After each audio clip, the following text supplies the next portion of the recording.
Some places feel wrong the moment you step into them, too quiet, too still, as if something unseen is watching.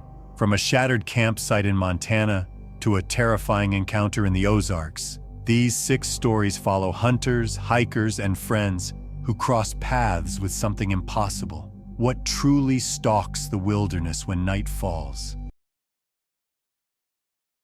In early March 2017, 6 university students from Novosibirsk set off on a winter expedition into the Siberian taiga, eager for adventure before graduation. The group, all final-year biology students, had spent months preparing for the trip. They wanted to study animal migration patterns near the Obi River and spend a week camping in the dense pine forests west of Lake Chani, far from civilization. Yelena Markova, 22, was the most experienced among them. She had grown up hiking with her father in the Altai Mountains and had a calm, steady presence. Her closest friend, Ivan Kravtsov, tall and quiet, was more reserved but equally prepared. The others, Lydia, Oleg, Misha, and Katya, were eager but less seasoned. They all trusted Yelena to guide them safely. They arrived on March 2nd, trekking over 30 kilometers from the nearest village. Snow lay thick across the forest floor and the air was bitterly cold. They pitched 2 tents in a clearing near a narrow stream, and the first day passed quietly. Animal tracks were scarce, but the air held a stillness that unsettled them. That night they heard a distant sound, low and guttural, echoing faintly through the trees. It wasn't a wolf, and it wasn't a bear. It was deeper, like something too large to move that quietly, but no one spoke of it. The second night, March 3rd, began the same. Cold winds, silence under the thick canopy, and the occasional creak of the trees shifting under snow. After dinner, the group sat around a small fire, bundled in layers, laughing to stay warm. The light danced against the trunks, and mist had begun to rise low to the ground. Yelena stood up to retrieve more firewood from the tree line. She moved calmly, headlamp flickering. She disappeared just behind the nearest ridge, no more than 30 meters from camp. The moment shattered in a heartbeat. A violent crashing erupted through the trees, dry branches snapping like toothpicks. Then came a scream, high, sharp, and full of a terror none of them had ever heard from Yelena. Flashlights jerked upward as everyone sprang to their feet. The sound was already moving, thudding through snow and brush. Ivan, heart pounding, charged forward first. His beam cut through the fog, revealing nothing but sudden motion in the shadows and the quick vapor of breath in the cold air. Then he caught a glimpse, a massive, hunched shape, moving fast between the trees. It stayed low but seemed almost man-tall when it straightened. The arms swung wide with each stride, and something was clutched in its right arm, something limp, too small to be animal prey. Yelena. It moved without a sound, no growl, no grunt, just a swift, smooth motion that didn't match anything they knew lived there. In seconds, it vanished beyond the ridge into the thickest part of the forest. Ivan reached the spot first, calling the others to follow. There, half buried in snow, lay Yelena's scarf, still warm from her neck. One of her boots was 10 meters away, stuck in a drift. Near the boot, a long streak carved through the snow led toward a dense cluster of black pines. They followed it for nearly half a kilometer until it faded entirely. No blood, no torn fabric, just deep drag marks that ended abruptly. In their place, the snow was smoothed over, as if something had covered its trail intentionally. Oleg began yelling her name. Misha kept turning in circles, flashlight shaking. Lydia stood frozen, whispering that it didn't make sense. Ivan knelt and pressed his hand into the snow beside the tracks. Then he saw them. Footprints. Not boots, not shoes. Bare feet, but impossibly large.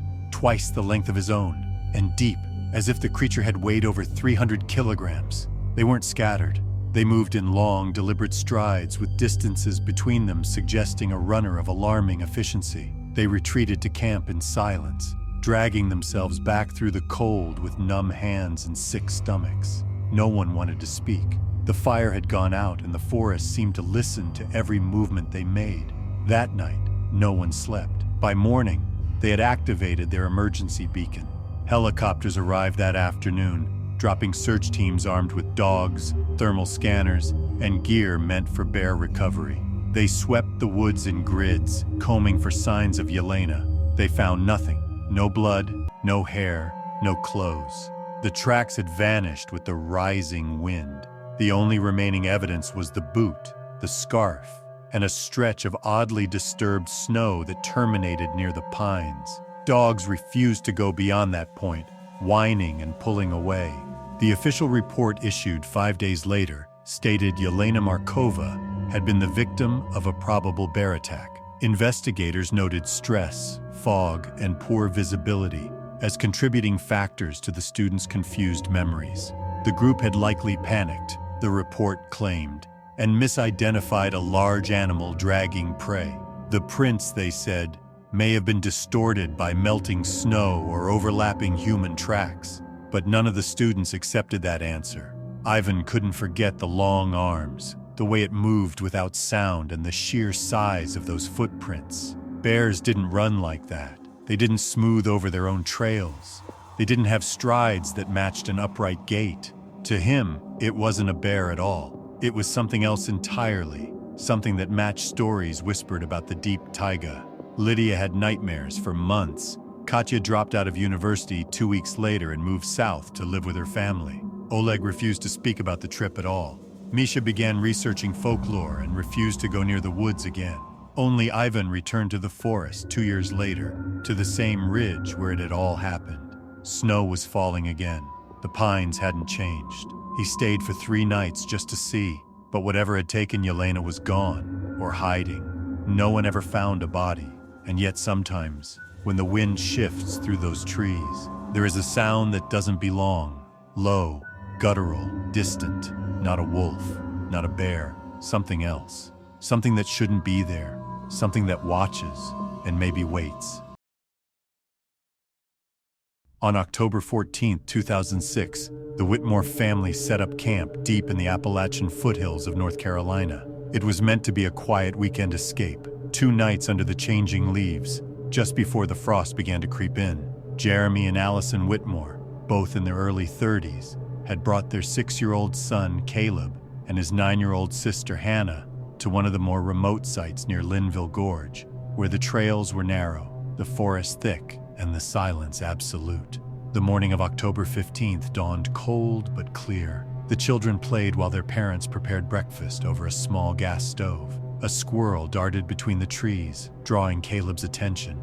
He laughed and gave chase, weaving between saplings as the small animal zipped away into the trees. Nobody noticed at first. The fire crackled, birds chirped above, and Hannah sat quietly, arranging pine cones by size. It wasn't until Allison called Caleb for food that they realized something was wrong. There was no answer, no movement in the brush. Jeremy dropped the spatula and sprinted toward the trees. What followed was 6 hours of rising terror. They scoured every visible trail. Allison shouted until her voice broke. Jeremy sprinted in circles, climbing small ridges to get a better view. At 11:45 a.m., they radioed for help using the emergency frequency on their handheld. By 1 p.m., local search and rescue teams had arrived. Dogs were brought in. Orange-vested volunteers swept the area, pushing deeper into the woods with each hour. The terrain was steep and uneven, covered in fallen branches, thick underbrush, and sudden drops. With every passing minute, the chances of finding Caleb safe seemed to shrink. At 5:22 p.m., as shadows began to stretch long and golden through the trees, Caleb calmly stepped back into the clearing near their tent. His hair was tousled, his small face streaked with dirt, and his clothes were soaked through the knees with mud. But he wasn't crying. He wasn't even afraid.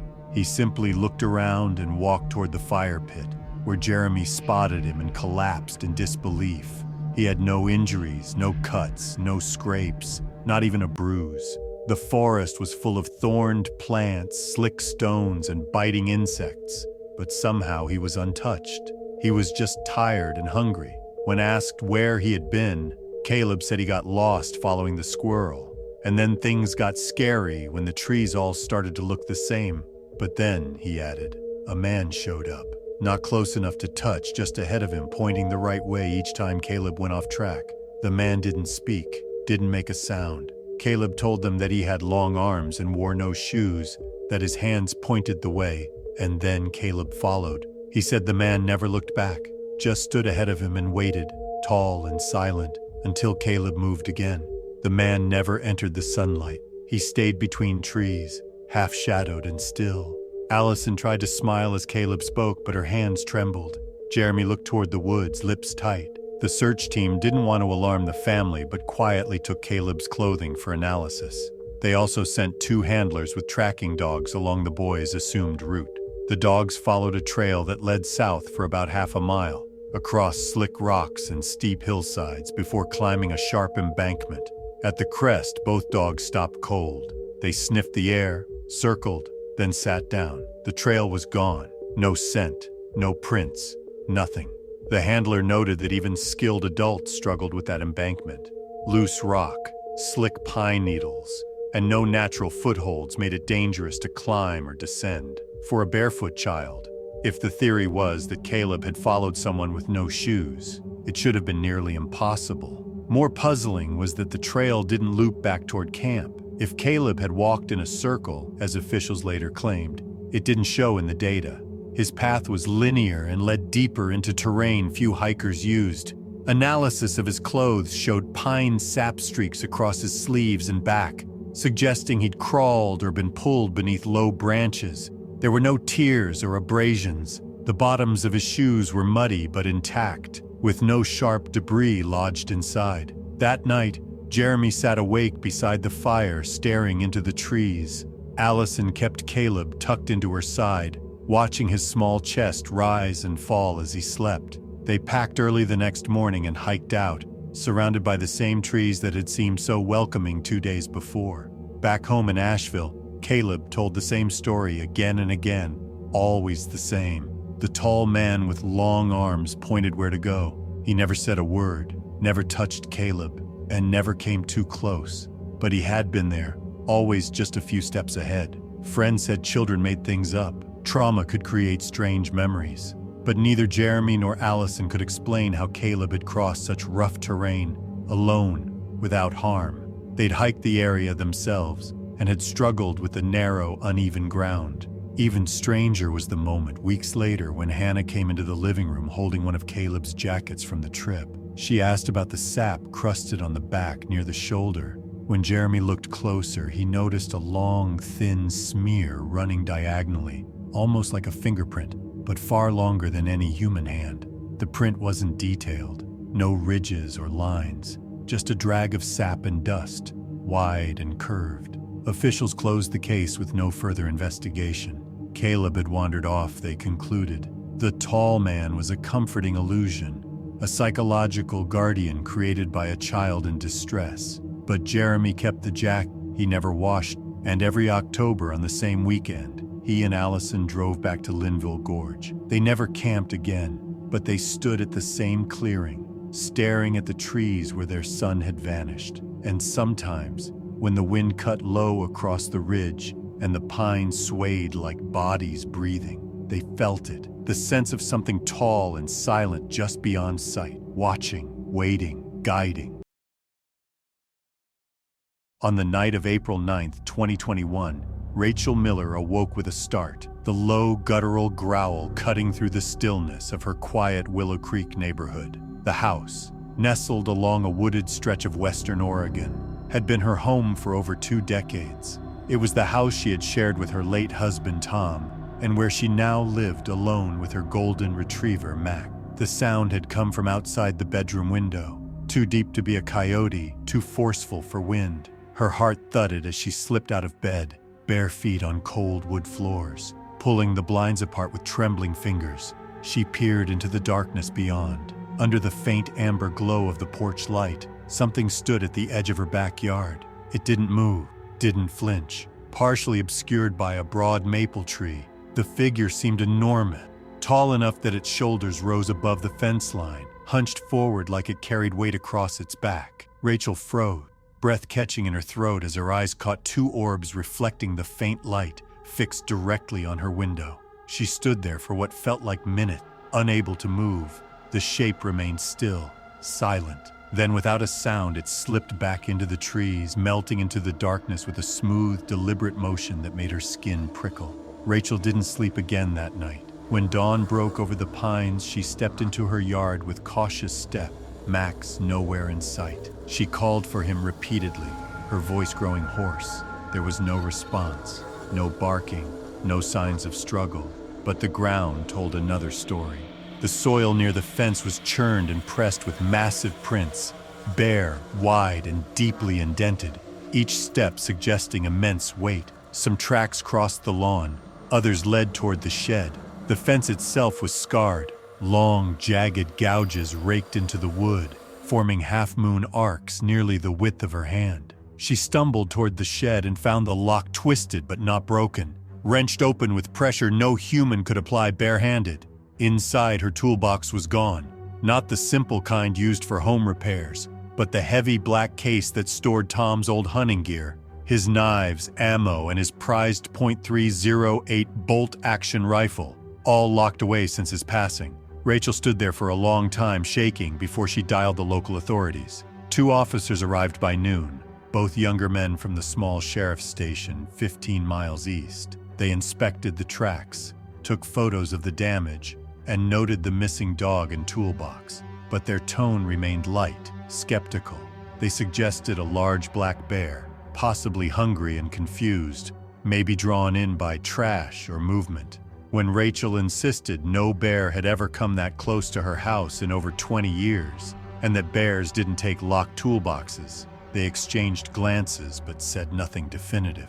The report filed later listed the cause of the damage as likely Ursus americanus, a bear. Rachel wasn't convinced. She boarded up the window that night, placed chairs against the doors, and kept the lights on until sunrise. Every night after, she sat by the living room window, watching the trees shift under the wind, waiting for a shape to emerge. She left food out once, cooked meat, sealed in foil, and left at the yard's edge. It disappeared without a sound.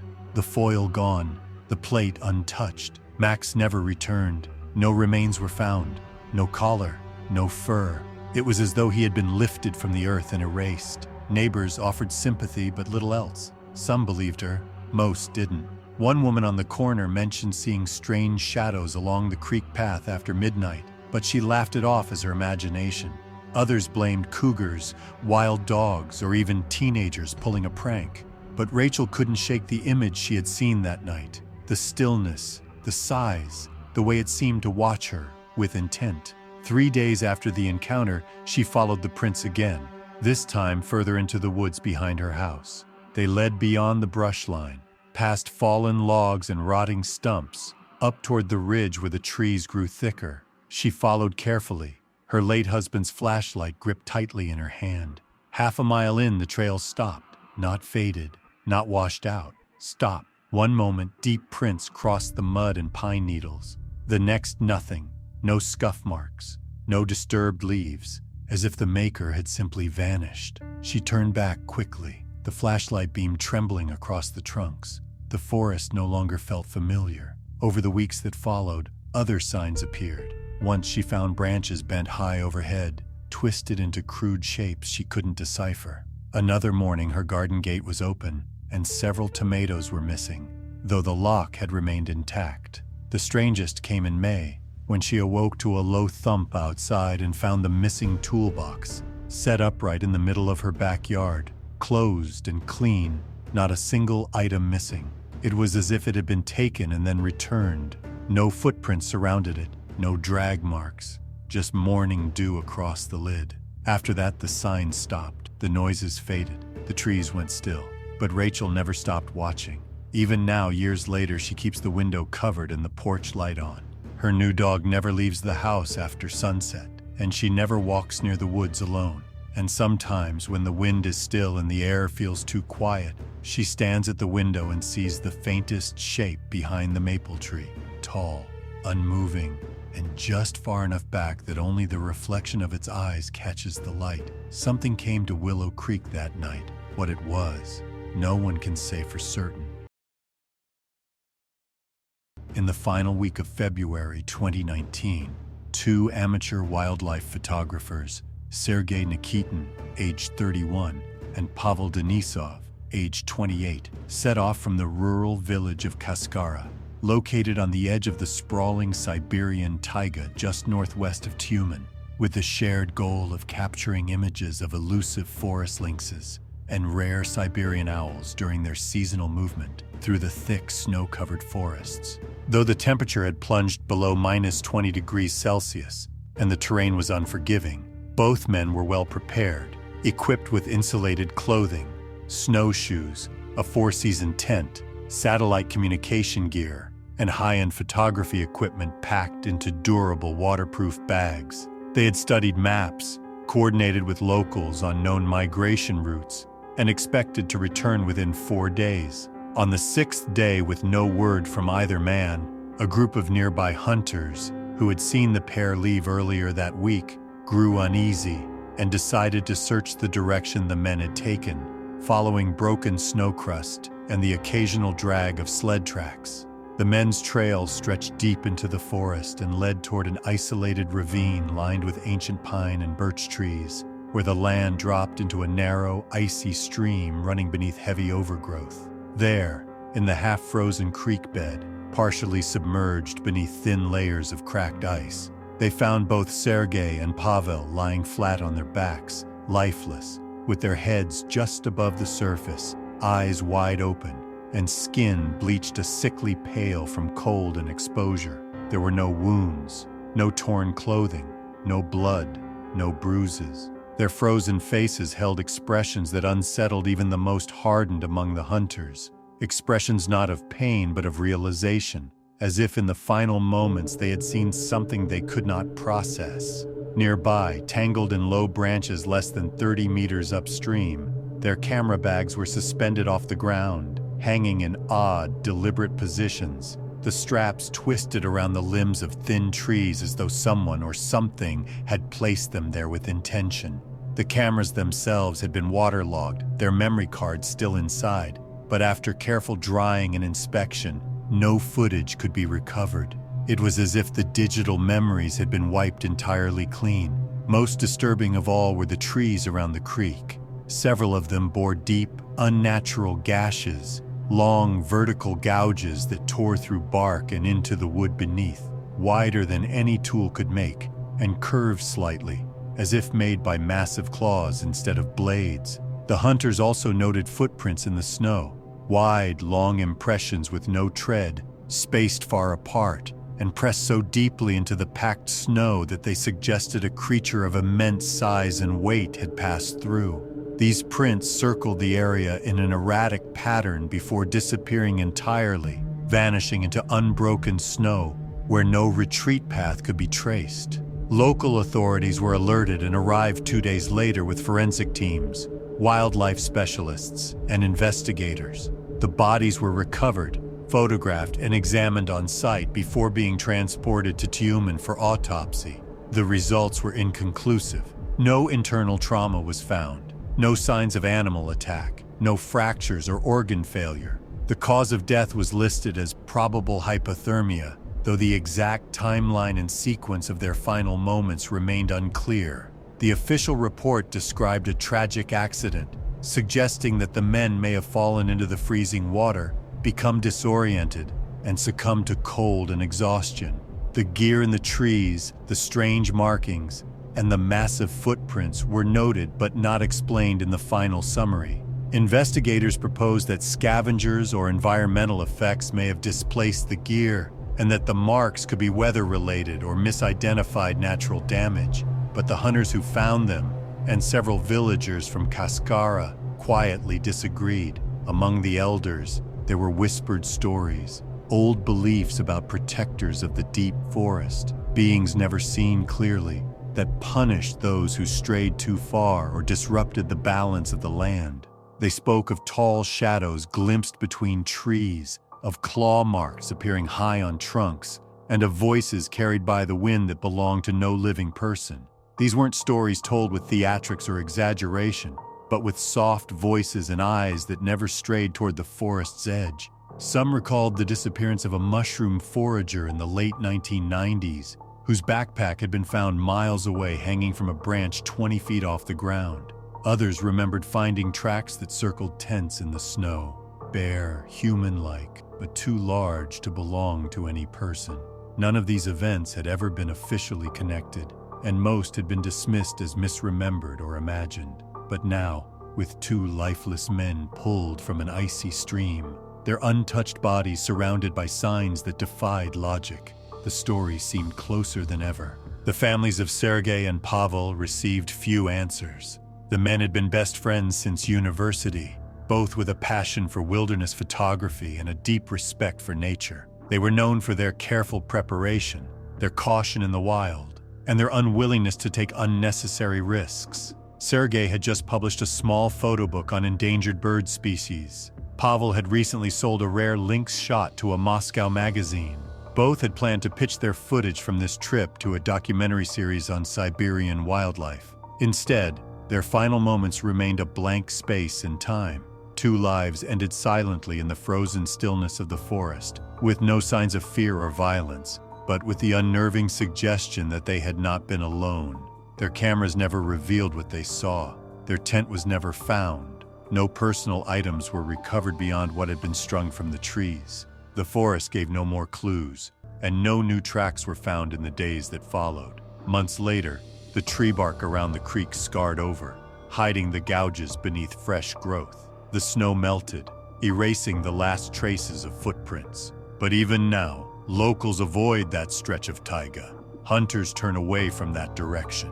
Hikers are warned not to wander too far, and those who know the land best refuse to speak of what might still be watching from the cold silence of the trees, waiting for the next intrusion to punish.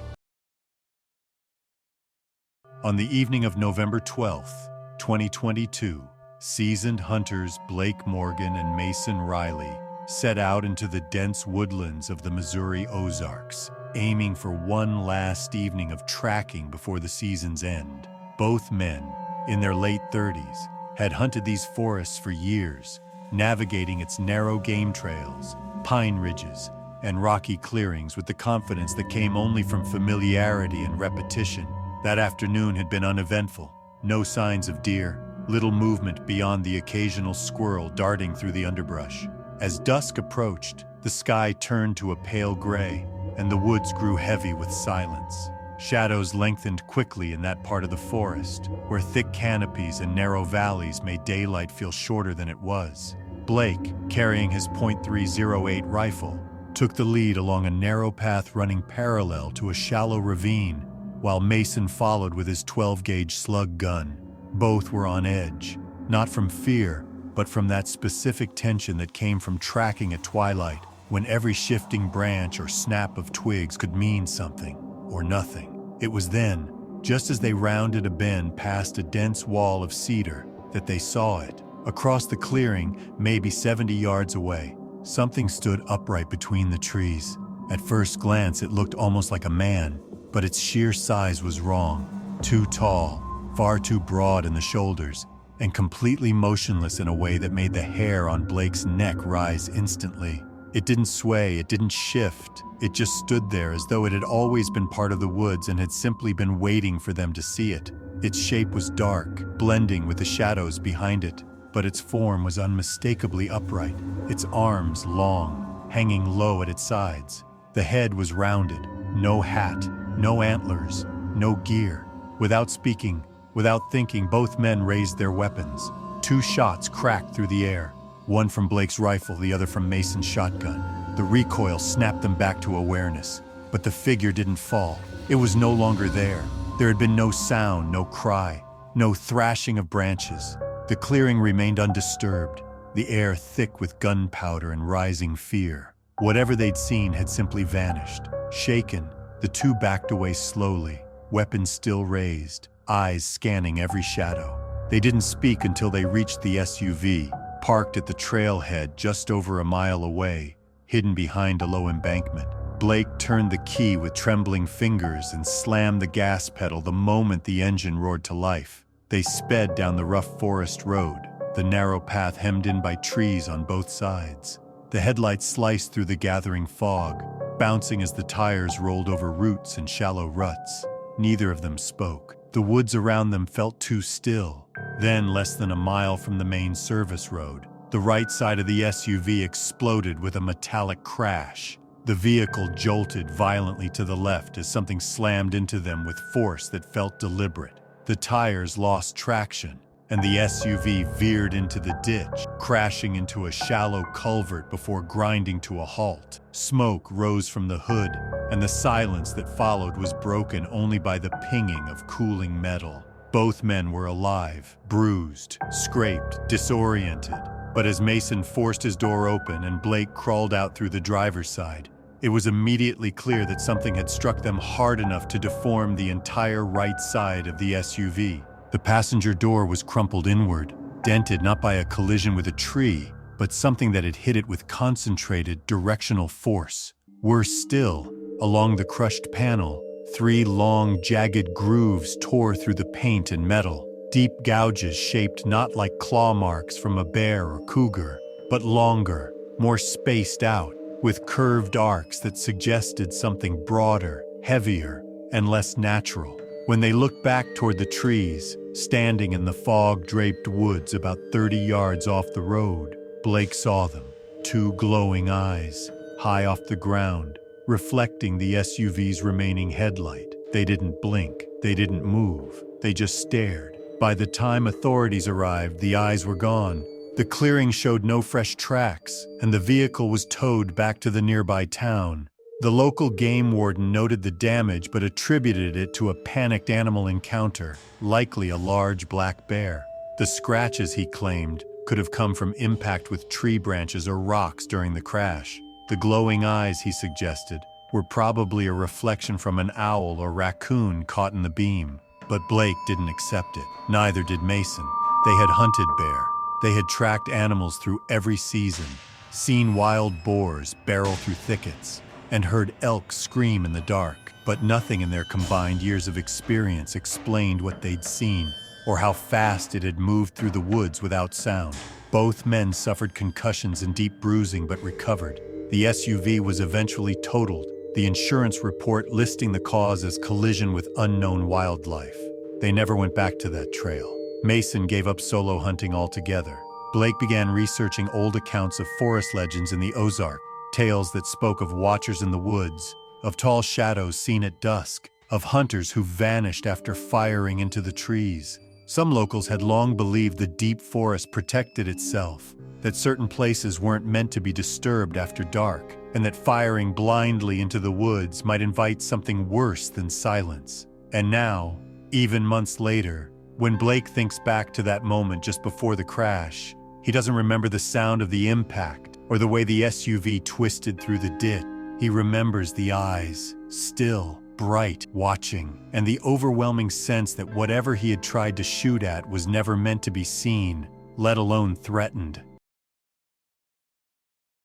They had started their hike on a clear August morning, full of energy, laughter, and eager anticipation as 4 old friends reconnect in nature. Eric, Jamie, Nate, and Kevin had planned the backpacking trip for months, drawn to the raw beauty and isolation of Montana's Bitterroot Range. Their route cut deep into wild country, steep trails, cold streams, endless pine, and high mountain meadows few outsiders ever reached. They had grown up exploring forests, had camped in all seasons, and felt comfortable living off the grid for a few days. By the 4th night, they were tired but in good spirit, eating by the fire and watching the stars thicken above the trees. There was no cell service in those high valleys, but Eric's phone still had some charge, and sometime after midnight, he typed a message meant for his younger brother, just a few words sent with shaky hands that would never transmit. By morning, the campsite was silent, the fire pit had gone cold,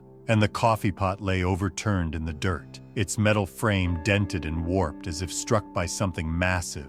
The tents had been torn apart, shredded along the seams with a force that didn't match any typical animal encounter.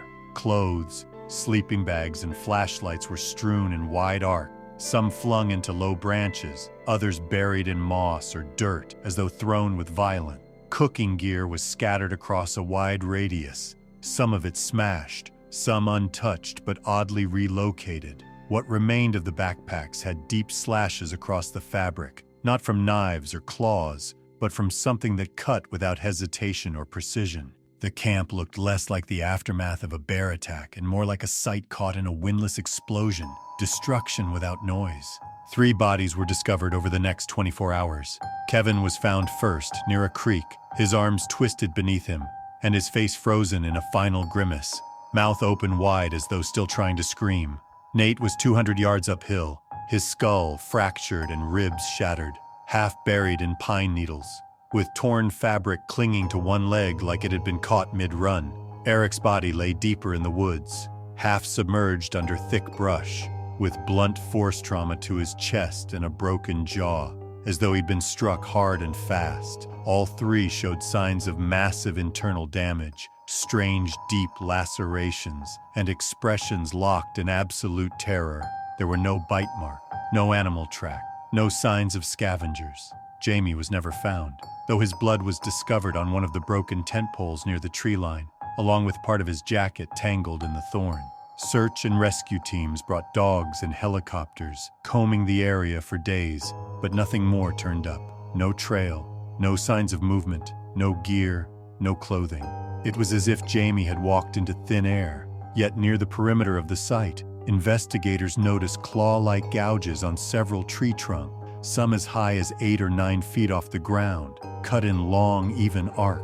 Whatever had made them had height, reach, and immense strength. Some trees showed marks that had splintered the wood, not scraped it, as though struck by something with weight behind it. Bare, human-shaped footprints appeared in patches of mud and soft moss, each at least 18 inches long, spaced far apart, with unusually wide toes and deep impressions, suggesting a creature much heavier than any man. These prints circled the camp, vanished near boulders, then reappeared briefly further down the slope before disappearing completely on rocky ground. The local sheriff's office, under pressure from the media and the families, released an official statement blaming a rogue grizzly bear. According to the report, the animal had become aggressive, perhaps sick or starved, and had struck at night while the campers slept.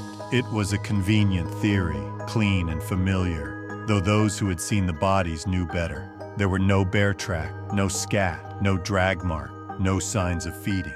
None of the victims had been mauled in the usual sense. There were no torn limbs, no missing flesh, no evidence that the bodies had been moved far. Bears didn't chase people in multiple directions and killed them with concussive force, leaving them uneaten. And bears didn't vanish. Eric's phone, found inside a boot that had been hurled 50 feet from the tents, was water damaged but intact. When powered on, a single unsent message sat open on the screen, typed at 1:43 a.m. the night of the attack. It read, "There's something outside, not a bear." The message had failed to send, likely due to the lack of signal, but its presence was a chilling contradiction to the official explanation. Those words, brief and desperate, were all that remained of the final hours before the destruction began. Locals in nearby towns spoke softly, unwilling to go on record, but stories circulated, stories of things seen in the forest when no one was supposed to be watching.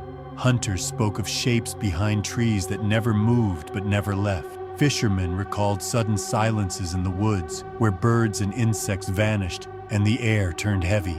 Hikers spoke of eyes in the dark, too high, too wide set, and too still. Some called it a guardian, while others referred to it as something older, something primal, something that reacted when its territory was disturbed. But no one had ever found proof. No one wanted to look too hard. The families buried their sons with unanswered questions and little peace, clinging to each other beneath a fog of grief and disbelief. Jamie's parents held out hope longer than the others, posting flyers, funding private searches, and begging the public for information. But the mountains held no answers. Jamie had vanished just like the footprints, into the trees, into the shadows, into something larger than explanation. What happened in the Bitterroot Range during those final hours was never fully investigated again. Officials avoided the subject, reports were quietly filed away, and the story faded from national attention. But those who had seen the camp, who had touched the bark scarred high on those trees, who had stood in the echoing silence of the destroyed site, all agreed it wasn't a bear. And somewhere on a corrupted phone screen still glowing faintly under dim light remained the last message, a warning typed in fear and left undelivered.